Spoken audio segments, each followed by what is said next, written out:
Sean, you knew it was going to be a tough test today. How do you reflect on the performance? Well, you certainly don't want to give early goals away, particularly when we've forgone a centre forward for a midfield player. Because you want to keep it tight early in the game. That was the game plan, and then see how the game opens up really, and then see the feel of the game and see if we can get a foothold in it. And we didn't. 5 minutes in, they anticipate they play way better than us. One goes over head, we're sort of ball watching a bit, gets knocked down. A fine finish from two fine players, it must be said, De Bruyne and Sterling. And then the second goal, very similar. But that's what you forget. Man City, the prowess of some of these players. Sterling, I think, is a top player. Fantastic 1-2, and they arrive in the second 6-yard box or just behind that when our midfield don't quite get back in and cover them spaces. And that's what Man City can do to you. Yeah, they were very, very clinical in that first half. It had a lot of the ball. When you go in at half time, how do you try?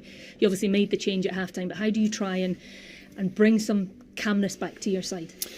Well, it's more about taking on the games that come in front of you at that stage, because I said to the players, I said, look, don't worry about this. We need to get back to what we're about. We've had 3 weeks off. It's been a real tough time for some of the players. Been waiting for another game to come around. And I thought second half we did. I thought there were some pockets of play. We tried to affect the game.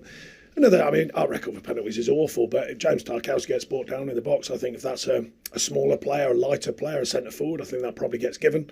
We don't get that one. Might give us a little lifeline, a little maybe. But they're a top side, so I've got no qualms about the result. Our second half performance was better. We look more productive and more like ourselves, and that's important going forwards. There was that one big chance right towards the end when Ashley Barnes was through and tried to play it into Cornet. That's the kind of troubles that there have been in front of goal, isn't it? How do you try and get that clinical edge back when you get those opportunities to try and make them count?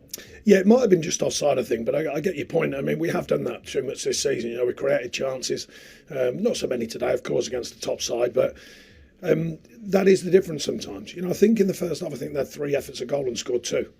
That is often the difference, the level of the player they bring in for the money they bring them in for, and a team full of them. They're a top player, top side. We've had enough chances this season to be in a better position than we've been, but we've still got 10 games left and we're still in with the fight. I know there's never any panic in your dressing room at all. You've got 2 huge games coming up in the next 2. That will potentially define your season more than today will. How do you galvanise your squad and go out there and try and get the wins in the games that really, really matter? To be honest, it's to where we are now we've defined our season so far. It's about what we do from now. That's the key. We've got 10 games, 10 efforts at getting ourselves corrected and getting ourselves in the right place. So to find our season has been what's been done. Now we've got to correct it and move forwards.